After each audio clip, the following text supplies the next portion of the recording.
মা ও মেয়েকে একসাথে পেয়ে যেভাবে কাজ করলাম।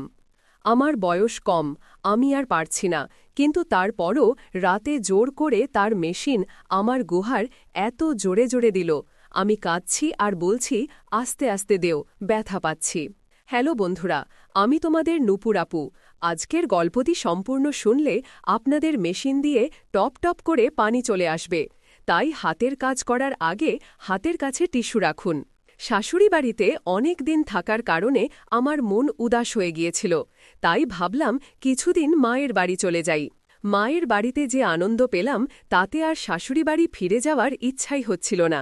আমার নাম শিবাশী, আমি একজন গৃহিণী। আমার বয়স ৩১ বছর। আমার বিয়ে হয়েছে ৩ বছর আগে। আমি আমার স্বামীর সাথে শহরে থাকি।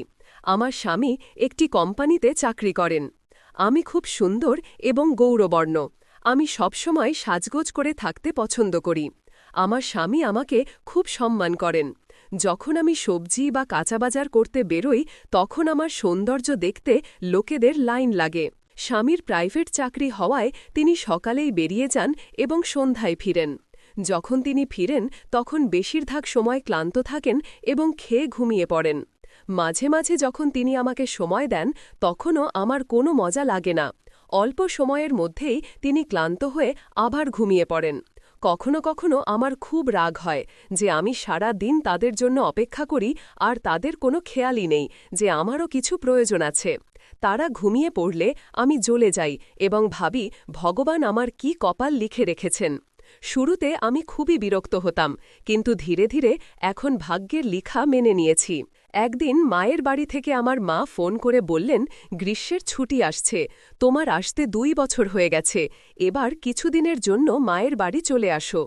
সন্ধ্যায় যখন স্বামী ফিরলেন তখন আমি তাকে বললাম মায়ের বাড়ি থেকে ফোন এসেছিল এবং মা আমাকে কিছুদিনের জন্য ডাকছেন। আমার কথা শুনে তিনি বললেন, ঠিক আছে, আমি তোমার টিকিট করে দিচ্ছি, তুমি কাল চলে যাও। আমি বললাম ঠিক আছে। পরের দিন আমি ট্রেনে করে মায়ের বাড়ি চলে গেলাম। সেখানে আমাকে দেখে সবাই খুব খুশি হল। আমি প্রায় ৩ বছর পর মায়ের বাড়ি এসেছি। আমার মায়ের বাড়িতে কৃষিকাজ হয় এবং জমির কাজ সারতে নৌকর চাকরও লাগানো আছে। মায়ের বাড়ি এসে আমি খুব রিল্যাক্স অনুভব করলাম, কারণ এখানে কোনো দায়িত্ব ছিল না। একদিন এমন হল যে আমার বাবাকে কোনো কাজে এক আত্মীয়ের বাড়ি যেতে হয়েছিল। তিনি সকালেই চলে গেলেন। দুপুরে আমার মা আমাকে বললেন একটি নৌকর যার নাম মনু, সে জমিতে কাজ করছে এবং দুপুর হয়ে গেছে, তার খাবার পৌঁছে দেওয়ার কেউ নেই। তুমি যদি পারো তাহলে যাও এবং তার খাবার দিয়ে আসো। আমি বললাম ঠিক আছে, অনেক বছর হয়ে গেছে, এই অজুহাতে জমিও দেখে আসব। তারপর আমি তার খাবার নিয়ে জমির দিকে রওনা হলাম। গ্রীষ্মের দিন ছিল, তাই দূর দূরান্ত পর্যন্ত কেউ দেখা যাচ্ছিল না এবং প্রচণ্ড রোদ ছিল। আমার বাড়ি থেকে জমি প্রায় ১.৫ কিমি দূরে ছিল। আমি ধীরে ধীরে হাঁটছিলাম। কিছুক্ষণ হাঁটার পর আমি আমাদের জমির কাছে পৌঁছে গেলাম। সেখানে একটি ছোট ঘর ছিল যেখানে সব জিনিস রাখা হতো। আমি যখন সেখানে পৌঁছালাম তখন মনু মনু বলে তাকে ডাকলাম, কিন্তু সে কোথাও দেখা গেল না। আমি ভাবলাম খাবার ঘরে রেখে বসি, সে এখানেই কোথাও থাকবে, আসবেই। এই ভেবে আমি ঘরে গেলাম। কিছুক্ষণ বসে ফোন চালাচ্ছিলাম, তখন আমার খুব প্রস্রাব পেতে লাগল। আমি ভাবলাম মনু তো কোথাও দেখা যাচ্ছে না, ঘরের ওই পাশেই সেরে নি। সেদিন আমি স্যুট পরেছিলাম, তাতে আমি খুব সুন্দর লাগছিলাম। যখন আমি বাইরে এলাম তখন ঘরের অন্য পাশে গিয়ে প্রস্রাব করতে শুরু করলাম। আমি তখনই শুরু করেছি, এমন সময় সামনে থেকে মনু চলে এলো। আমি একদম হতবাক হয়ে গেলাম। আমাকে এভাবে দেখে সেও হতবাক হয়ে গেল। আমি দ্রুত উঠে ঘরের দিকে দৌড় দিলাম, কিন্তু ততক্ষণে সে সব দেখে ফেলেছে। আমার নিজের উপর এত লজ্জা আসছিল যে কি বলবো বুঝতে পারছিলাম না, কি করে বাইরে যাব তা বুঝতে পারছিলাম না। তখন মনু ভিতরে চলে এলো এবং হেসে বলল, এত সুন্দর দৃশ্য আমি আজ পর্যন্ত দেখিনি। আপনার মাকেও দেখেছি, কিন্তু তার দৃশ্য এত সুন্দর নয়। আমি হতবাক হয়ে গেলাম। আমি বললাম, তুমি তাদের কি ভাবে এবং কখন দেখেছ? সে বলল, একটু অপেক্ষা করুন, এখনই বলছি। তারপর সে আমাকে এমন সুখীর অনুভূতি দিল যা আমার স্বামী কখনো দিতে পারেনি।